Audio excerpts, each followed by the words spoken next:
Hello students, good morning, good afternoon, good evening. जिस भी time आप ये वीडियो देख रहे हैं उस हिसाब से आपको ये विशेष। अभी तक हमने लास्ट क्लास में तक हमने डिस्कस किए थे फेओल्स के 14 प्रिंसिपल्स, फेओल्स की ब्रीफ इंट्रो एंड प्रिंसिपल्स की जनरल गाइडलाइंस और इंस्ट्रक्शंस और you can say basic concept जिसके अंदर हमने फीचर्स और उसकी इंपॉर्टेंस को कवर अप किया था। आज हम लोग डिस्कस करेंगे टेलर्स के साइंटिफिक मैनेजमेंट के प्रिंसिपल्स, उनकी टेक्निक्स और कुछ brief intro about Taylor. And last part में हम लोग कवर अप करेंगे फेओल और टेलर के कॉम्प्लीमेंट्री कॉन्ट्रीब्यूशंस, उन दोनों की एक कंपैरेटिव स्टडी बेसिकली जो कि इंपॉर्टेंट है कंसेप्ट क्लियरिंग पर्सपेक्टिव से भी।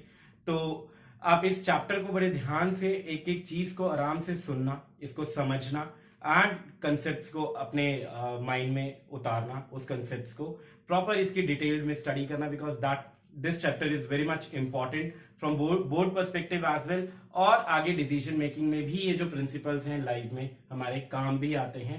तो मूविंग ऑन टू दैट, हम स्टार्ट करते हैं टेलर्स के साइंटिफिक मैनेजमेंट प्रिंसिपल से, लेकिन उससे पहले एक टेलर की ब्रीफ इंट्रो से। So we'll start with Taylor's scientific management principles and techniques of scientific management. But before moving on to that, just give you a brief introduction about the Taylor. Complete name was Frederick Winslow Taylor. He was born in March on 20th March 1856, and has lived his lifespan till 21st March 1915. Born in France, born and brought up in France, in America. Sorry, he was born and brought up in America. His profession was American mechanical engineer. Completed his degree in mechanical engineering from St. Stephen's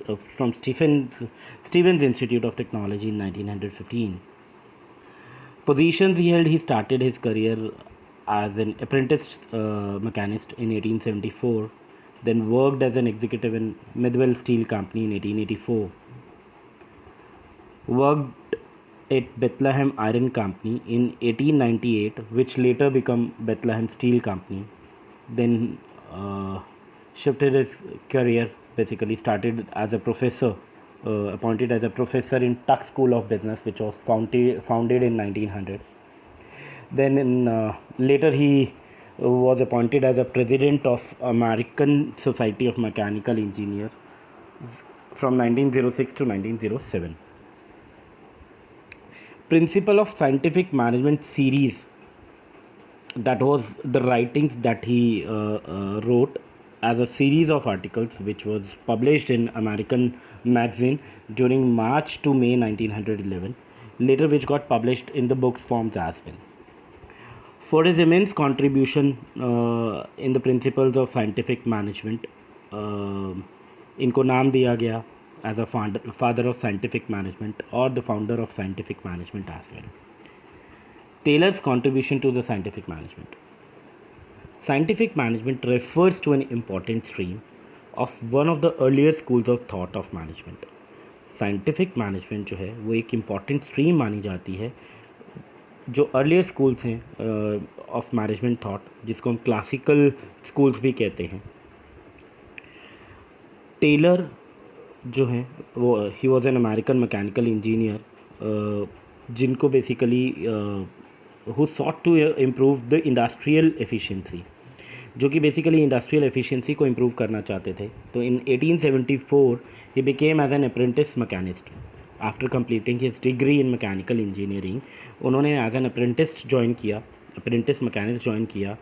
उन्होंने factory conditions को grass root level पे observe किया, learn किया and mechanical engineering की degree जो है वो obtain की. He was known as one of the intellectual leaders of the efficiency movement. वो इंटेलेक्चुअल लीडर्स जो हैं में से एक माने जाते थे.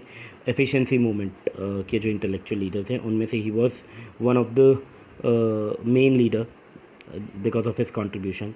और काफ़ी इंटेलेक्चुअल रहे in reshaping the factory system of production. और उन्होंने फैक्ट्री सिस्टम को प्रोडक्शन जो है फैक्ट्री सिस्टम ऑफ प्रोडक्शन उसको एक नई शेप दी, नई लुक दी, नई डायरेक्शन दी. He belonged to the era of the Industrial Revolution. Characterized by mass production. ये उस एरा से बिलोंग करते थे जब एक इंडस्ट्रियल रिवोल्यूशन आया, जो कि बेसिकली जाना जाता था just because of the mass production, large scale पे प्रोडक्शन से।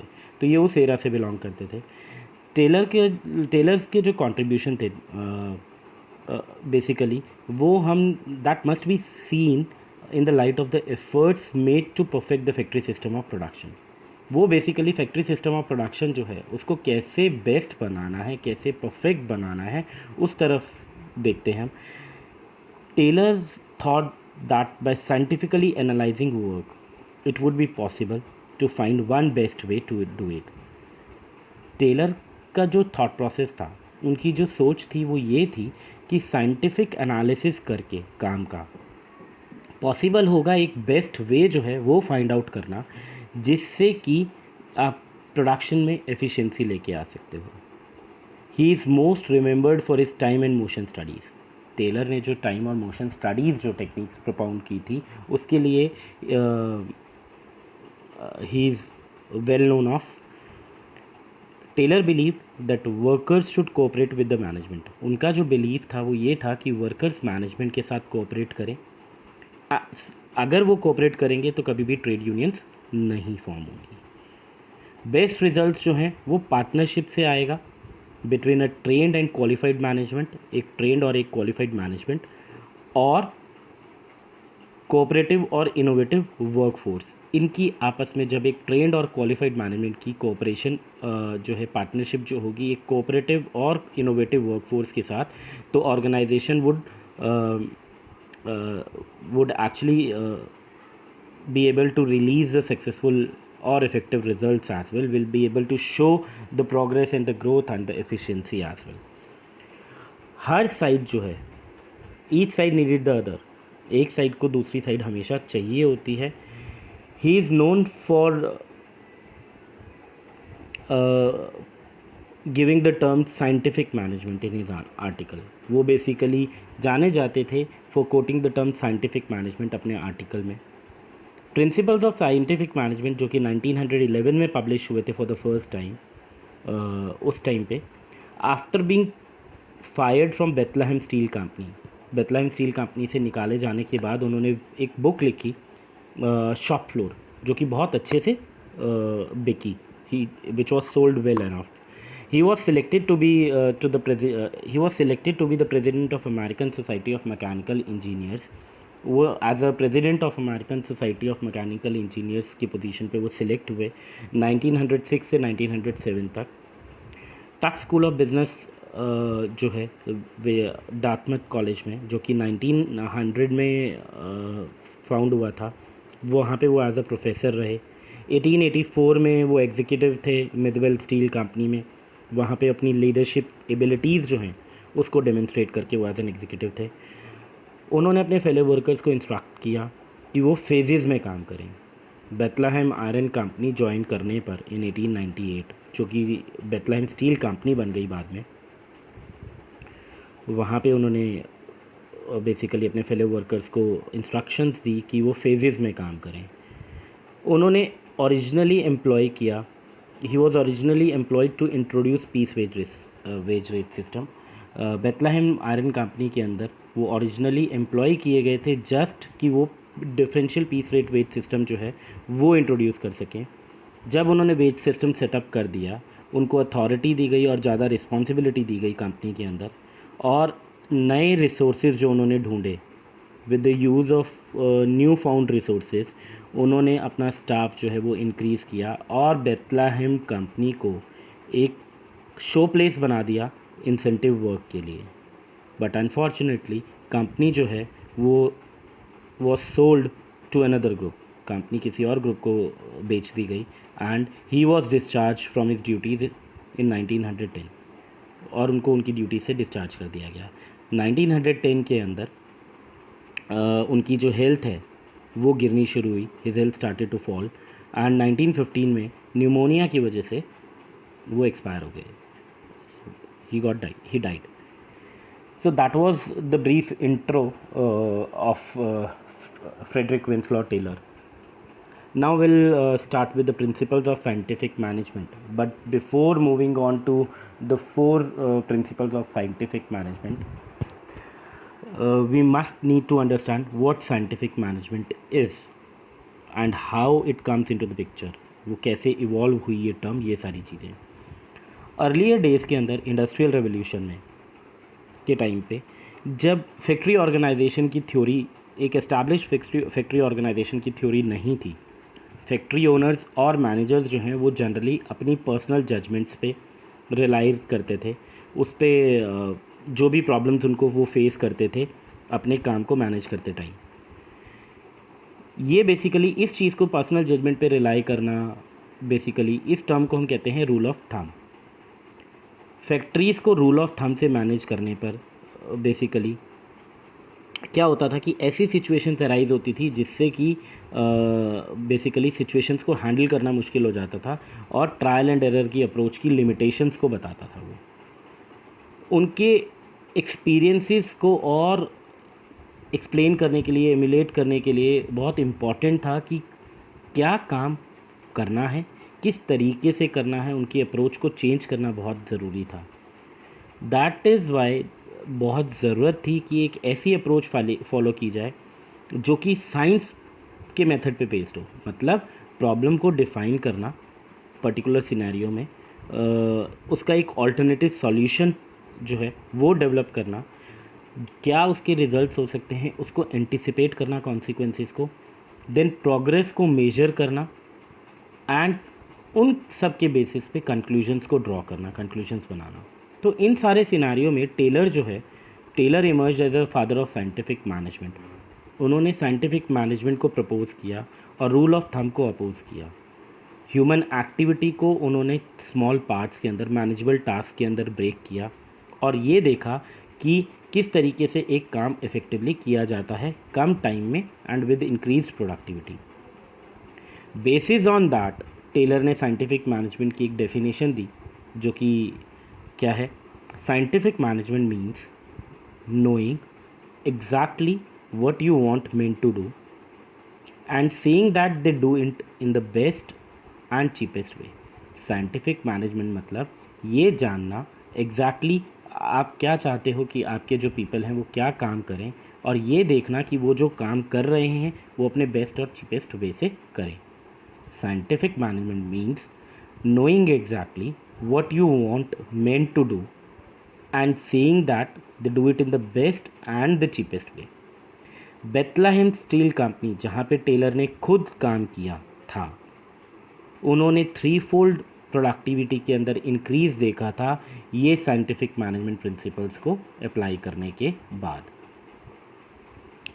With this will start with our first scientific management का principle which is science not rule of thumb. But before that I will tell you a short keyword of these 4 principles जिसको कि मैं पढ़ाता हूँ बच्चों को सो that कि बहुत इजीली ये याद हो जाए. दैट इज़ शा कोड, SHACODE, शा code. S stands for science not rule of thumb, HA stands for harmony not discord, CO stands for cooperation not individualism, and DE stands for development of each and every personnel to his or her greatest efficiency and prosperity. तो इसके साथ ही first principle science not rule of thumb. Taylor believed that there was only one best method to maximise efficiency. Taylor किस चीज़ में believe करते हैं कि एक ही बेस्ट मेथड है एफिशिएंसी को मैक्सिमाइज़ करने का, और ये जो मेथड है ये प्रॉपर स्टडी और एनालिसिस के थ्रू ही डेवलप होता है. मेथड जो भी डेवलप होता है वो रिप्लेस करता है रूल ऑफ थंब को throughout the organization. Scientific method जो है उसके अंदर ट्रेडिशनल मेथड्स इन्वॉल्व होते हैं, उसकी इन्वेस्टिगेशन की जाती है वर्क स्टडी के थ्रू. एक बेस्ट प्रैक्टिस, एक जैसी यूनिफाइंग बेस्ट प्रैक्टिस को यूनिफाई करना, एक जैसा करना, फॉलो करना, शेयरिंग द बेस्ट प्रैक्टिसेस, वो सब चीज़ आती है और एक standard method on the basis of that develop किया जाता है जो कि पूरी की पूरी ऑर्गेनाइजेशन में फॉलो किया जाएगा. टेलर के अकॉर्डिंग इवन जो एक स्मॉल प्रोडक्शन भी जो है, प्रोडक्शन एक्टिविटी भी है, जैसे कि आयरन पिक्स को लॉक करना, लोड करना बॉक्स कार्स के अंदर, वो भी साइंटिफिकली प्लान्ड और मैनेज्ड होना चाहिए। इससे क्या होता है, जब एक काम आपका, एक एक्टिविटी साइंटिफिकली प्लान्ड और मैनेज्ड होएगी तो उससे ट्रमेंडस सेविंग होती है ह्यूमन एनर्जी में, वेस्टेज ऑफ टाइम में और मटेरियल्स में। जितना ज़्यादा सोफिस्टिकेटेड प्रोसेस होगा उतनी ज़्यादा सेविंग्स जो हैं वो होंगी। अगर आप यहाँ पे देखो एक साइड पे ये जो पिक्चर है जहाँ पे साइंटिफिक मैनेजमेंट का है, कार्स वगैरह हमें दिख रही हैं।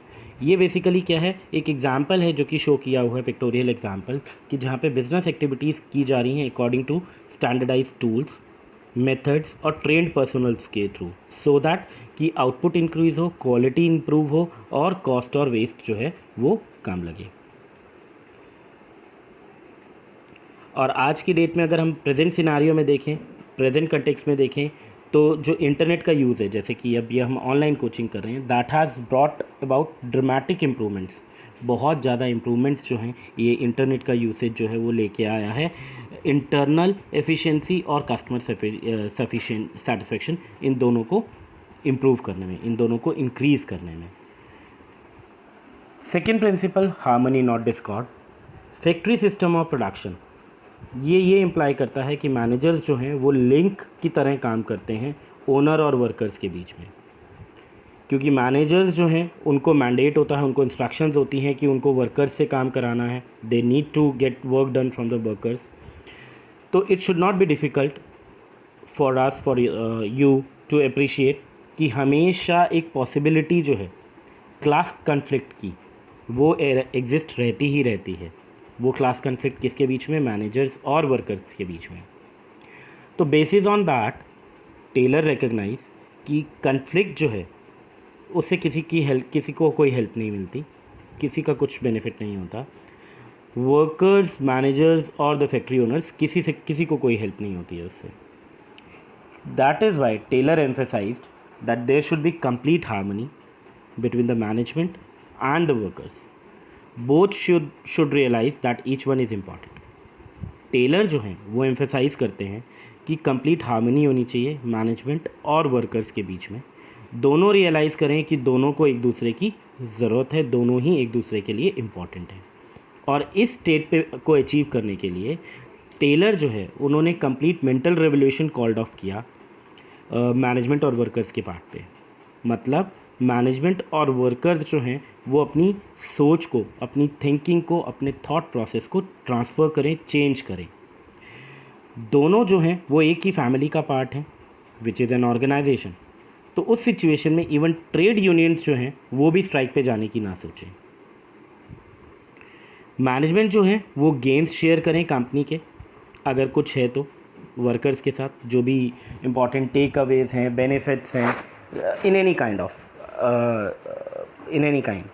और दूसरा, सेम टाइम पे वर्कर्स जो हैं वो भी हार्ड वर्क करें, अच्छे से काम करें और जो भी चेंज है आ रहा है उसको एम्ब्रेस करने की कोशिश करें, और वो इस नज़रिए से कोशिश करें कि वो जो चेंज है that is good for the company, वो कंपनी के अच्छे के लिए है, विच इन टर्न वो उनके खुद के बेनिफिट के लिए भी है। तो टेलर के अकॉर्डिंग किसी भी एम्प्लॉयर की प्रॉस्पेरिटी वो लॉन्ग टाइम तक एग्जिस्ट नहीं करेगी unless it is accompanied by prosperity for the employees. Prosperity for the employer cannot exist for a long time unless it is accompanied by prosperity for the employees and vice versa. Prosperity जो है employer की वो exist नहीं करेगी long time तक जब तक कि वो प्रॉस्पेरिटी एम्प्लॉयज़ की भी साथ में ना हो। तो इसका एक हार्मनी नॉट डिस्कॉर्ड का एक एग्जांपल है, बेसिकली जो जापानीज़ वर्क कल्चर है वो एक क्लासिक एग्जांपल है इस प्रिंसिपल का। जापानीज़ कंपनीज़ के अंदर पैटर्नलिस्टिक स्टाइल ऑफ मैनेजमेंट जो है वो प्रैक्टिस में फॉलो किया जाता है, और उसके अंदर बेसिकली क्या होता है, ओपननेस बहुत होती है मैनेजमेंट और वर्कर्स के बीच में। और दैट इज़ वाई हम ये कहते हैं कि वहाँ पे जो है ओपन डोर पॉलिसीज़ है। मतलब एक सीनियर लेवल का एम्प्लॉय भी जो है वो भी कैबिन में नहीं मिलेगा आपको, वो वर्कर्स के साथ या एम्प्लॉयज़, नॉर्मल एम्प्लॉयज़ के साथ आपको मिलेगा। ओपन डोर पॉलिसीज़ हैं, कोई क्लोज डोर्स नहीं होते हैं वहाँ पे। अगर वर्कर्स को स्ट्राइक पे जाना है वहाँ पे, तो वो वहाँ पे क्या किया जाता है, वहाँ पे वो एक ब्लैक बैज सिस्टम यूज़ करते हैं कि जो भी वर्कर्स स्ट्राइक पे हैं वो अपनी ब्लैक बैज जो है वो वियर करते हैं। लेकिन वो नॉर्मल वर्किंग आवर्स से भी ज़्यादा काम करते हैं मैनेजमेंट की सिंपैथी को गेन करने के लिए। बट हाँ, वो अपने उस ब्लैक बैज से शो ये करते हैं कि that means something is going on, basically कुछ है जो उनको that management needs to take care of. With this, जो भी हमने एक पढ़ा था कि जो टेलर ने मेंटल रेवोल्यूशन कॉल्ड ऑफ किया, वो है क्या? मेंटल रेवोल्यूशन बेसिकली क्या है? That is a change in the attitude of workers and management towards one another, from competition to cooperation. Mental revolution क्या है? वर्कर्स और मैनेजमेंट के एटीट्यूड में चेंज एक दूसरे की तरफ, मतलब कंपटीशन जो है that should replace with cooperation. दोनों रियलाइज़ करें कि दोनों को एक दूसरे की ज़रूरत है। दोनों का मेन एम क्या है? सरप्लस के साइज़ को इंक्रीज़ करना, ऑर्गेनाइजेशन को सक्सेस तक लेके जाना। और कोई भी एटिगेशन जो है उसकी नीड को ये एलिमिनेट करता है मेंटल रेवोल्यूशन। मैनेजमेंट जो है वो सरप्लस का पार्ट वर्कर्स के साथ शेयर करें, वर्कर्स भी अपना जो कंट्रीब्यूशन है कंपनीज़ के प्रॉफिट अर्न करने में लगाएं। ये जो एटीट्यूड है ये दोनों के लिए अच्छा होगा और कंपनी के लिए भी अच्छा होगा। लॉन्ग रन के अंदर सिर्फ वर्कर्स की जो वेलबींग है वो पूरे के पूरे बिजनेस की प्रॉस्पेरिटी को इंश्योर करती है। तो that was the mental revolution. Now the third principal, cooperation not individualism, जो कि इसी हार्मनी नॉट डिस्कॉर्ड का आगे फर्दर एक्सटेंशन है। क्या कहता है ये प्रिंसिपल? There should be complete cooperation between the labour and the management. Complete cooperation होनी चाहिए लेबर और मैनेजमेंट में, रादर देन इंडिविजुअलिज्म, बजाय के इंडिविजुअलिज्म। अलग अलग काम करने की बजाय एज अ टीम वर्क काम किया जाए, पूरी कोऑपरेशन हो, बेसिकली आपस में मैनेजमेंट और वर्कर्स में दोनों मिलके काम करें, ये होना चाहिए। कंपटीशन जो है that needs to be replaced by cooperation. Competition की जो फीलिंग है वो कोऑपरेशन से रिप्लेस करी जाए। दोनों रियलाइज़ करें कि दोनों को एक दूसरे की ज़रूरत है, और इसके लिए मैनेजमेंट जो है वो अपनी ईयर्स किसी भी कंस्ट्रक्टिव सजेशंस के लिए जो वर्कर्स दे रहे हैं, कंस्ट्रक्टिव सजेशंस जो कि एम्प्लॉयज़ दे रहे हैं, और वो कंस्ट्रक्टिव सजेशंस जो कि ऑर्गेनाइजेशन की सक्सेस के लिए फ्रूटफुल हैं, उनके लिए अपने ईयर्स क्लोज ना करें और उनको उन सजेशंस के लिए रिवॉर्ड दें, जिससे कि सब्सटैंशियली कॉस्ट जो है वो रिड्यूस हुई है। देन वो मैनेजमेंट का पार्ट है, वर्कर्स भी। तो अगर कोई इम्पॉर्टेंट डिसीजन लिया जा रहा है तो वर्कर्स को भी कॉन्फिडेंस में लिया जाए। सेम टाइम पे वर्कर्स जो हैं वो भी स्ट्राइक पे ना जाएं, डिजिस्ट करें सब स्ट्राइक पे जाने से, और अनरीजनेबल डिमांड्स ना करें मैनेजमेंट से। इनफैक्ट जब ओपन कम्युनिकेशन सिस्टम होगा, when there will be an open communication system and goodwill, कोई नीड नहीं होगी किसी भी ट्रेड यूनियंस की। पैटर्नलिस्टिक स्टाइल ऑफ मैनेजमेंट, जहाँ पे एम्प्लॉयर्स जो हैं वो एम्प्लॉय की नीड्स को ध्यान रखते हैं, वो जापानीज़ कंपनीज जैसे प्रिवेल करता है वैसे प्रिवेल करेगा। तो प्रिंसिपल जो है ये हार्मनी नॉट डिस्कॉर्ड का एक्सटेंशन है, जो हम पहले भी डिस्कस कर चुके हैं। इस प्रिंसिपल के according almost equal division of work होना चाहिए और रिस्पॉन्सिबिलिटी होनी चाहिए मैनेजमेंट और वर्कर्स के बीच में। ऑल द डे लॉन्ग, पूरा दिन मैनेजमेंट जो है वो almost side by side he workers के साथ काम करे, उनको हेल्प करे, उनको इनकरेज करे, उनको गाइड करे, उनको मोटिवेट करे, और उनके जो just for smoothening the way for them, उनके जो रास्ते हैं, उनके जो एक्टिविटीज़ करने के तरीके हैं, उनको और स्मूथ करें। That was cooperation not individualism. Now the last principle, development of each and every person to his or her greatest efficiency and prosperity. Industrial efficiency depend करती है लार्ज एक्सटेंट तक किसी भी पर्सनल कॉम्पिटेंसीज के ऊपर। As such scientific management जो है वो भी वर्कर्स की डेवलपमेंट के लिए होता है। वर्कर्स की ट्रेनिंग जो है वो भी बहुत ज़रूरी है, एक बेस्ट मेथड जो कि साइंटिफिक अप्रोच के रिज़ल्ट की वजह से डेवलप किया जाता है, उसको लर्न करने की। तो basis on that Taylor believed and Taylor was a view that जो एफिशिएंसी को लेकर के जो कंसर्न है that can be built right from the process of the employ selection. वो वहीं से शुरू हो जाती है जब आप एक एम्प्लॉय को सिलेक्ट करते हो। हर एक पर्सन को आप साइंटिफिकली सिलेक्ट करो, प्रॉपर एक प्रोसेस फॉलो करो, देन जो भी काम दे रहे हो आप, जो भी वर्क असाइन कर रहे हो, वो उसकी फिज़िकल, मेंटल और इंटेलेक्चुअल कैपेबिलिटीज़ को सूट करे, उसकी स्किल्स, क्वालिफिकेशन, नॉलेज, एक्सपीरियंस, उसकी फिज़िकल फिटनेस, इन सब चीज़ों को सूट करते हुए उसको वो असाइनमेंट दो। एफिशिएंसी को इंक्रीज़ करने के लिए एम्प्लॉयज़ जो हैं उनको एक रिक्वायर्ड ट्रेनिंग दी जानी चाहिए सो दैट कि वो काम अच्छे से करें। एफिशिएंट एम्प्लॉयज़ जो हैं वो ज़्यादा से ज़्यादा प्रोड्यूस करें और ज़्यादा अर्न करें। इससे क्या होता है, ज़्यादा एफिशिएंसी आती है और प्रॉस्पेरिटी आती है दोनों कंपनीज और वर्कर्स के दोनों के लिए। So that was the scientific principles of management propounded by Taylor. Basically, science not rule of thumb, harmony not discord, cooperation not individualism, and development of each and every personnel to his or her greatest efficiency and prosperity. Now we will cover up the rest part of the Taylor's scientific management, and these are the techniques of the scientific management. अभी हमने scientific principles cover किए. Now we will cover up the 4 techniques given by Taylor for scientific management. ये जो techniques हैं इसकी short form है FWDS. In short, I call them as forwards. S stands for functional foremanship. W stands for work study, जिसके अंदर हमारी 4 studies आती हैं: method study, motion study, time study and fatigue study. Then D stands for differential piece rate wage system, and S stands for standardization and simplification. So with this we'll start with the first technique, functional foremanship. Her factory system के अंदर फोरमेन्स जो होते हैं वो एक managerial figure को represent करते हैं, बट ये जो मैनेजरियल रैंकिंग होती है ये लोअर रैंकिंग मैनेजर्स होते हैं, बट हाईएस्ट रैंकिंग वर्कर्स होते हैं. इनका direct face to face contact होता है वर्कर्स के साथ डेली बेसिस पे, और पूरी की पूरी प्रोडक्शन प्लानिंग, इम्प्लीमेंटेशन और कंट्रोल जो है इन्हीं के आसपास रिवॉल्व करता है. तो दैट इज़ वाई टेलर का जो कंसंट्रेशन था दैट वाज इन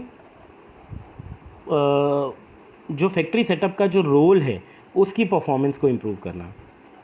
इनफैक्ट उन्होंने एक लिस्ट ऑफ क्वालिटीज़ जो हैं एक अच्छे फोरमैन के अंदर जो होनी चाहिए या एक सुपरवाइज़र में जो होनी चाहिए वो आइडेंटिफाई करी. अकॉर्डिंग टू टेलर फोरमैन के अंदर बेसिकली क्या होना चाहिए, foreman should have intelligence, education, tact, grit, judgement, special knowledge, manual dexterity and energy, honesty and good health. तो ये सारी क्वालिटीज़ एक अच्छे सुपरवाइज़र या अच्छे फोरमैन में होनी चाहिए. बट ये सारी qualities is next to impossible कि किसी एक पर्सन में मिल पाए. That could not be found in a single person. तो that is why Taylor proposed 8 specialist. अब वो जो 8 स्पेशलिस्ट हैं उनको काम दिया जाए अकॉर्डिंग टू उनकी क्वालिटीज़. जैसे कि जिनके पास टेक्निकल मास्टरी है, इंटेलिजेंस है, ग्रिट है, उनको प्लानिंग का काम दे दिया जाए. जो का एनर्जी लेवल अच्छा है, हेल्थ अच्छी है, उनको एग्जीक्यूशन वर्क दिया जाए. तो अगर आप देखोगे हमने हम इस प्रिंसिपल को कहते हैं कि ये एक्सटेंशन है डिवीज़न ऑफ वर्क का. डिवीज़न ऑफ वर्क के अंदर भी जो फेओल ने प्रोपाउंड किया था कि एक एक्टिविटी को मैनेजेबल टास्क के अंदर डिवाइड करके basis on the skill sets and the knowledge and expertise आप उस काम को असाइन करो, जिससे स्पेशलाइजेशन आएगी. वही कंटेक्स्ट में टेलर भी बात कर रहे हैं. उन्होंने फर्दर इतना है कि उन्होंने उस डिवीज़न ऑफ वर्क को वहाँ पे इमीडिएट कुछ रोल्स थे, उन्होंने डिवीज़न ऑफ वर्क को और एक्सपैंड कर दिया इस प्रिंसिपल में.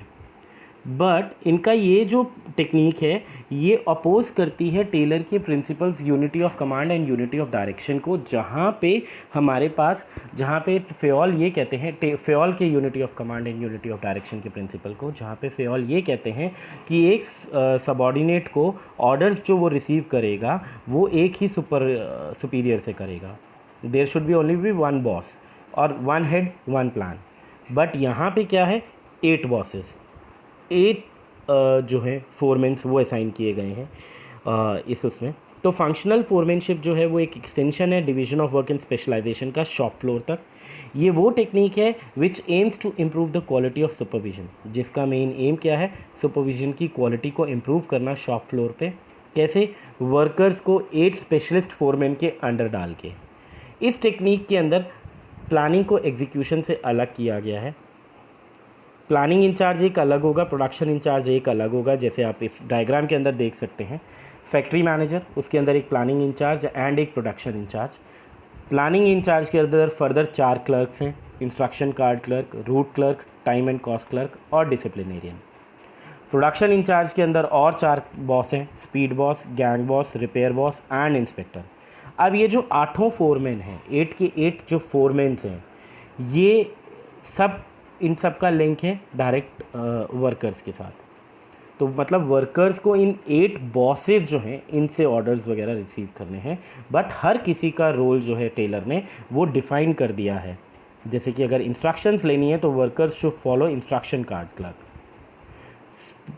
अगर रिपेयर्स मांगती है मशीनरी तो workers should follow repair boss. तो इस तरीके से है, जिसके अंदर प्लानिंग इंचार्ज और प्रोडक्शन इंचार्ज 2 डिपार्टमेंट्स अलग कर दिए गए, उनके अंदर फर्दर 4 क्लर्क्स एंड बॉस दिए गए और हर किसी का एक डिफाइंड रोल जो है, स्पेसिफिक रोल जो है वो डिफाइन कर दिया गया। इंस्ट्रक्शन कार्ड क्लर्क का रोल क्या रखा? इंस्ट्रक्शंस जो है वर्कर्स के लिए वो ड्राफ्ट करना। रूट क्लर्क बेसिकली स्पेसिफाई करेगा route of production. Time and cost clerk maintain करेंगे time and cost sheet and disciplinarian ensure करेंगे डिसिप्लिन। वहीं स्पीड बॉस जो है वो रिस्पॉन्सिबल होंगे टाइमली और accurate completion of the job के लिए। Gang boss machines and tools को रेडी रखेंगे for operation by the workers. Repair boss ये इंश्योर करेंगे कि वर्किंग कंडीशंस जो है मशीन की और टूल्स की वो प्रॉपर हो, मतलब मशीन्स और टूल्स जो भी वर्कर्स ने यूज़ करने हैं वो प्रॉपर वर्किंग कंडीशन में हो। इंस्पेक्टर जो है वो काम की क्वालिटी पे चेक रखेंगे। हर वर्कर जो है उनको ऑर्डर्स जो हैं इन 8 फोरमैन से लेने हैं रिलेटेड प्रोसेस के अंदर या प्रोडक्शन फंक्शन के अंदर। That was functional foremanship. Now method study, जो कि वर्क स्टडी का एक पार्ट है। ऑब्जेक्टिव जो है मेथड स्टडी का बेसिकली बेस्ट वे और बेस्ट मेथड किसी भी काम को करने के लिए फाइंड आउट करना। Objective of method study is to find out the best way और the best method for doing a job. ये जो मेथड है ये हेल्प करता है प्रोडक्शन कॉस्ट को मिनिमाइज़ करने में, क्वालिटी को मैक्सिमाइज़ करने में एंड कस्टमर को सेटिस्फाई करने में। इस पर्पज़ के लिए काफ़ी सारी टेक्निक्स जैसे कि प्रोसेस चार्ट्स, ऑपरेशन रिसर्च वगैरह यूज़ की जाती हैं।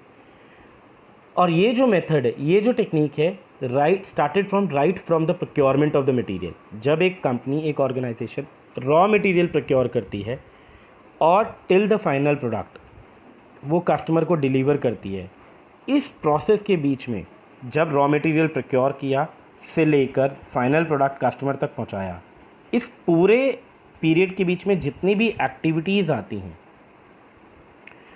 हर एक्टिविटी एक मेथड स्टडी का पार्ट है।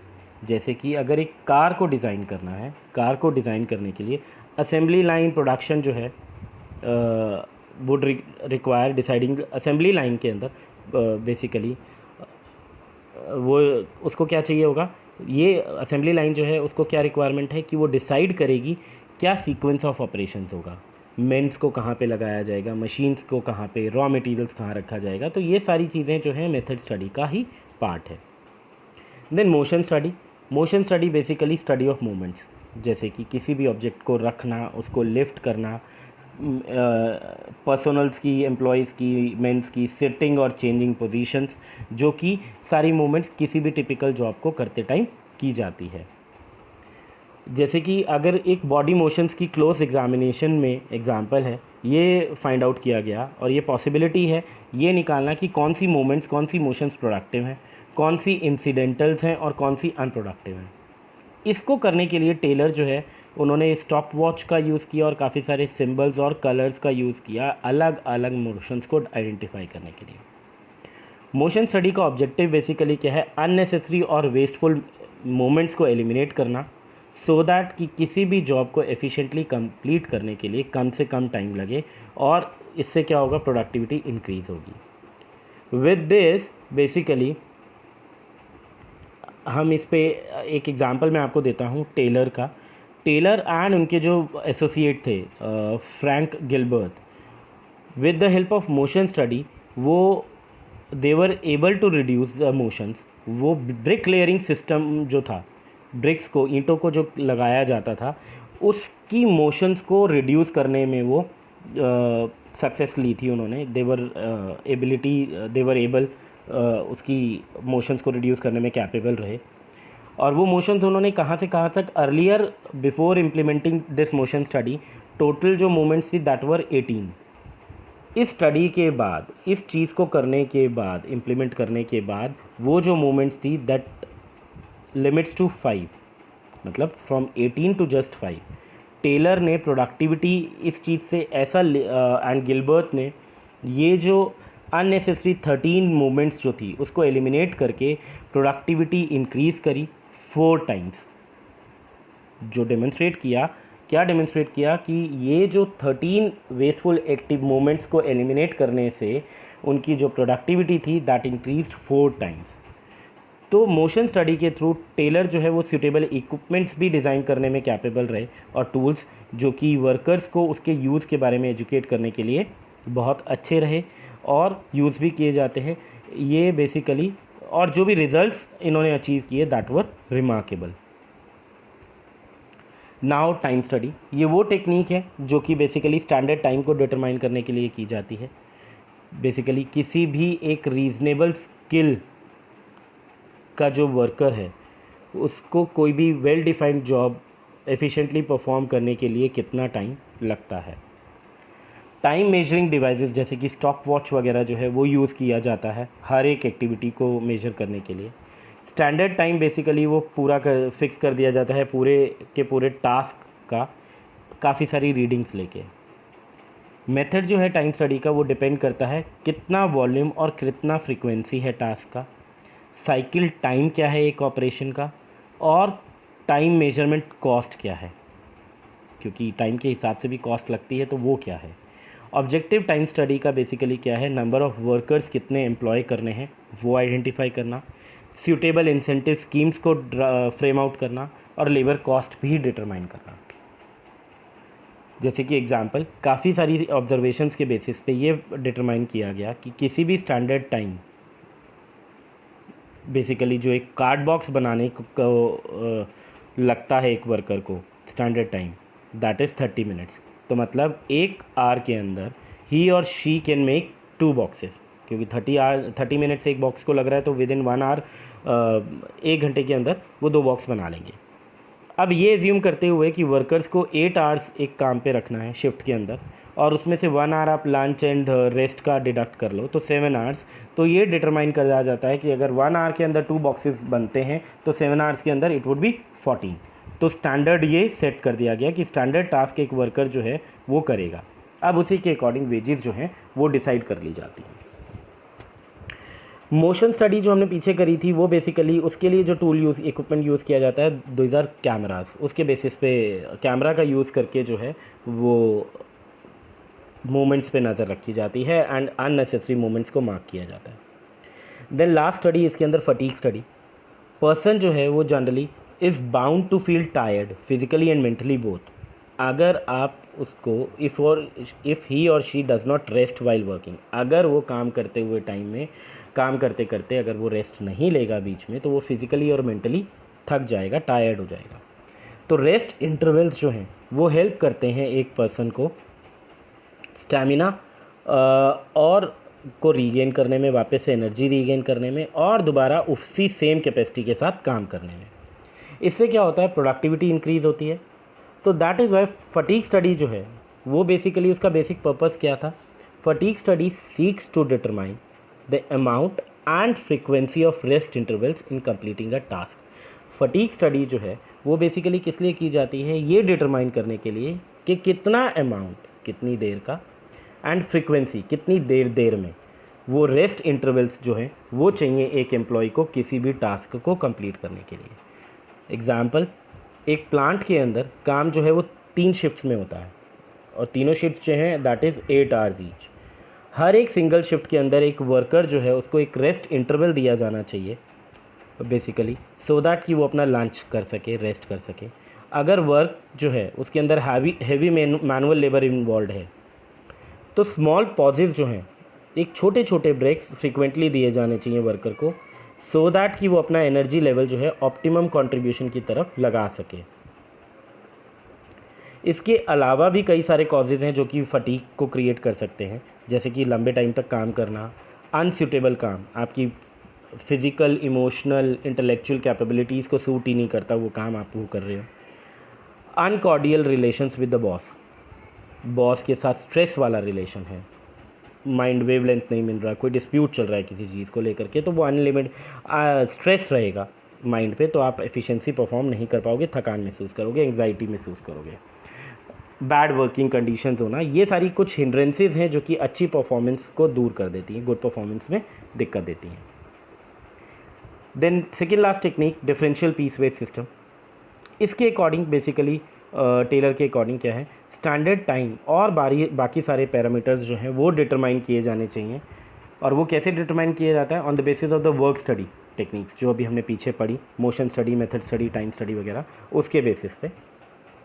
देन जब आप एक बार स्टैंडर्ड टाइम और बाकी सारे पैरामीटर्स जो हैं वो डिटरमाइन कर लोगे, उसके बाद वर्कर्स जो हैं उनको एफिशिएंट और inefficient workers, efficient and inefficient workers के बीच में क्लासिफाई किया जाता है उनके स्टैंडर्ड्स के हिसाब से। Now Taylor wanted to differentiate between efficient and inefficient workers. Taylor जो है वो एफिशिएंट और इनएफिशिएंट वर्कर्स के बीच में डिफरेंशिएट करना चाहता है। वो ये चाहते थे कि एफिशिएंट वर्कर्स को रिवॉर्ड दिया जाए। दैट इज़ वाई उन्होंने इंट्रोड्यूस किया differential rate of ways payment. इसमें बेसिकली क्या था, उनके लिए जो अबव द स्टैंडर्ड परफॉर्मेंस कर रहे हैं और जो बिलो स्टैंडर्ड परफॉर्म कर रहे हैं, दोनों को अलग अलग वेज रेट से पे किया जाए। Taylor wanted to differentiate between efficient and inefficient workers. He wanted to reward efficient workers, so he introduced differential rate of wage payment for those who performed above standard and for those who performed below standard. Example, ये determine किया गया कि standard output पर worker per day 10 units है, तो जो standard या उससे ज़्यादा बनाएंगे उनको 50 रुपीज़ पर यूनिट मिलेगा, और जो स्टैंडर्ड से कम बनाएंगे उनको 40 रुपीज़ पर यूनिट मिलेगा। एक एफिशिएंट वर्कर ने 11 यूनिट्स बनाई, तो उसको 11 यूनिट्स बनाने पर 50 रुपीज़ के हिसाब से 550 रुपीज़ पर डे दिया गया। वहीं दूसरी तरफ एक इनएफिशिएंट वर्कर ने 9 यूनिट्स बनाई, तो उसको 40 रुपीज़ के हिसाब से 360 रुपीज़ पर डे दिए गए। अब टेलर के अकॉर्डिंग ये जो 190 रुपीज़ का डिफरेंस है बिटवीन 550 एंड 360, ये जो डिफरेंस है ये खुद में ही इनफ है एक इनएफिशिएंट वर्कर को मोटिवेट करने के लिए कि वो बेटर परफॉर्म करे। That was differential piece wage system. Now last technique, standardization and simplification of work. Simplification मतलब superfluous activities, diversifications, sizes, dimensions जो हैं उनको eliminate करना, जबकि standardization implies new varieties जो हैं उसको devise करना instead of existing ones. Standardization means refers to the process of setting standards for every business activity. हर एक बिजनेस एक्टिविटी के लिए सेटिंग स्टैंडर्ड्स को सेट करने का प्रोसेस है स्टैंडर्डाइजेशन। प्रोसेस का, रॉ मटेरियल का, टाइम का, प्रोडक्ट का, मशीनरी का, मेथड का, वर्किंग कंडीशन का, किसी का भी हो सकता है। ये जो स्टैंडर्ड्स होते हैं ये बेंचमार्क्स होते हैं जो कि प्रोडक्शन के टाइम पे फॉलो करने, कंप्लाई करने, एडेयर करने ज़रूरी हैं। स्टैंडर्डाइजेशन का ऑब्जेक्टिव क्या है, गिवन लाइन और प्रोडक्ट को फिक्स टाइप, साइज़ और कैरेक्टरिस्टिक्स पे रिड्यूस करना। इंटरचेंजेबिलिटी जो है मैन्युफैक्चर्ड पार्ट्स और प्रोडक्ट्स की वो एस्टैब्लिश करना, जैसे कि same battery can be used अलग अलग मोबाइल फ़ोन्स के अंदर पर्टिकुलर ब्रांड के। या एक और एग्जांपल स्टैंडर्डाइजेशन में अगर मैं ये कहता हूँ इंटरचेंजेबिलिटी, आपने से कार ली हुई है, जब आपने कंपनी से कार परचेज़ करी MRF के टायर लगे हुए आए थे इस कार के अंदर। नाउ अब टायर्स चेंज करने हैं तो that's up to your wish कि आपने कौन सा ब्रांड लेना है। क्यों? क्योंकि उस पर्टिकुलर मॉडल के कार के जो टायर्स हैं हर एक ब्रांड पे, बीट MRF, C8, मिशेली, पिरेली और एनी ब्रांड, अपोलो, TVS, सभी पे सेम साइज़ मिलेगा। आपको जस्ट कार का मॉडल बताना है एंड आपने टायर लेना है। तो that is what interchangeability. Standards of excellence को इस्टेब्लिश करना और क्वालिटी को इस्टेब्लिश करना मटेरियल्स के अंदर, परफॉर्मेंस के स्टैंडर्ड्स को इस्टेब्लिश करना मैन एंड वीमेन के। These were the standardization. एक एग्जांपल है, काफ़ी लार्ज कंपनीज जैसे कि Nokia, Toyota, Microsoft successfully standardization और सिंप्लीफिकेशन को इम्प्लीमेंट करने में रहे हैं, और ये एविडेंट है उनके रिस्पेक्टिव मार्केट्स में बहुत ज़्यादा शेयर्स की वजह से, राइट। देन आपका आता है, देन एक काइजन टेक्निक होती है जिसका मतलब होता है जापानीज़ टेक्निक है, विच मीन्स कॉन्टीन्यूस इम्प्रूवमेंट, जो कि सिंप्लीफिकेशन और स्टैंडर्डाइजेशन की तरफ एक और स्टेप है। नाउ सिंप्लीफिकेशन मतलब अननेसेसरी डाइवर्सिफिकेशन जो है प्रोडक्ट्स के अंदर, उसको एलिमिनेट करना। इससे क्या होता है, लेबर की कॉस्ट, मशीन, टूल्स, ये सब सेव होती है। इन्वेंट्रीज फुल को रिड्यूस करने में हेल्प करता है, इक्विपमेंट का पूरा फुलर यूटिलाइजेशन करता है, और टर्नओवर को इंक्रीज़ करता है। अब इसमें एक टिप है, टेलर जो हैं he was an ardent supporter standardization के, वो बहुत को फॉलो करते थे, सपोर्टर थे। उनके अकॉर्डिंग साइंटिफिक मेथड जो है वो यूज़ किया जाना चाहिए एनालाइज करने के लिए, प्रोडक्शन के मेथड्स जो चल रहे हैं रूल ऑफ थंब के अंडर, उनको एनालाइज करने के लिए बेस्ट प्रैक्टिसेस जो है वो आप रिटेन करो, और एक स्टैंडर्ड प्रोसीजर जो है वो डेवलप करो जो कि पूरी की पूरी ऑर्गेनाइजेशन फॉलो करे। और ये सब कुछ कैसे हो सकता है, वर्क स्टडी टेक्निक्स को फॉलो करके, जैसे कि time study, emotion study, fatigue study और मेथड स्टडी को फॉलो करके। देन लास्ट पार्ट इस चैप्टर का, फेयोल वर्सेस टेलर, एक कंपैरिजन दोनों के बीच में। Henri Fayol French mining engineer थे, जबकि Taylor was an American mechanical engineer. दोनों ने बहुत ज़्यादा कंट्रीब्यूट किया मैनेजमेंट की नॉलेज में, जो कि आज भी एज अ बेसिस यूज़ किया जाता है, और जो कि एक मैनेजर की प्रैक्टिसेस के लिए भी फाउंडेशन स्टोन है। टेलर ने साइंटिफिक मैनेजमेंट का कंसेप्ट दिया, तो फेयोल जो है उन्होंने एडमिनिस्ट्रेटिव प्रिंसिपल्स को पे एम्फेसाइज़ किया। दैट इज़ वाई उनको फादर ऑफ जनरल मैनेजमेंट कहा जाता है। टेलर ने फैक्ट्री शॉप फ्लोर के वर्क को रिवोल्यूशनाइज़ किया, मतलब बेस्ट मेथड्स डिवाइस करके, differential piece rate system, functional foremanship, ये सब करके। तो हेनरी फेयोल ने दूसरी तरफ एक्सप्लेन किया कि कितना मैनेजर को एक काम करना चाहिए, कितना कंट्रीब्यूट करना चाहिए, और कौन से प्रिंसिपल्स उसको काम करते टाइम फॉलो करने चाहिए। अगर वर्कर्स की एफिशिएंसी मैटर करती है फैक्ट्री सिस्टम के अंदर, तो मैनेजरियल एफिशिएंसी भी उतनी ही इम्पॉर्टेंट है। इसलिए इनके कॉन्ट्रीब्यूशंस जो हैं वो कॉम्प्लीमेंट्री हैं दोनों के। बेसिकली जैसे कि पर्सपेक्टिव देखें तो फेयोल का जो पर्सपेक्टिव है that was on top level management, जबकि टेलर का जो पर्सपेक्टिव है that was on shop floor level of management. Unity of command, Fayol जो है वो यूनिटी ऑफ कमांड के बहुत ज़्यादा सपोर्टर थे, प्रपोनेंट करते थे, उसको स्टॉन्च प्रोपोनेंट थे। टेलर जो है उन्होंने ये चीज़ फंक्शनल फोरमैनशिप के अंदर इसकी इंपॉर्टेंस को नहीं समझा, यूनिटी ऑफ कमांड को। क्यों? क्योंकि उनके अकॉर्डिंग फंक्शनल फोरमैनशिप में उन्होंने क्या किया था कि एक वर्कर्स जो है वो 8 स्पेशलिस्ट से ऑर्डर रिसीव करेगा।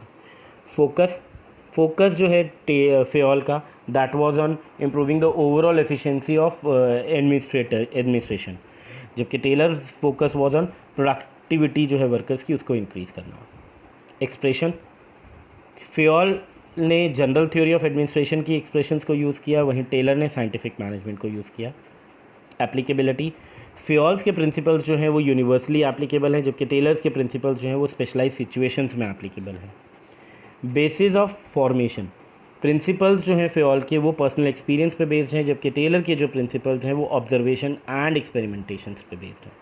Personality, Fayol was a practitioner and Taylor was a scientist. So with this principles, techniques and comparative study, we come to an end of the chapter principles of management. Hope you will like it. Please जो भी comments हो वो ज़रूर देना, इसमें जो भी आपको अगर इफ इन केस आपको डाउट्स हैं तो वो भी ज़रूर शेयर करना, and please like, subscribe and share the channel as well. Thank you.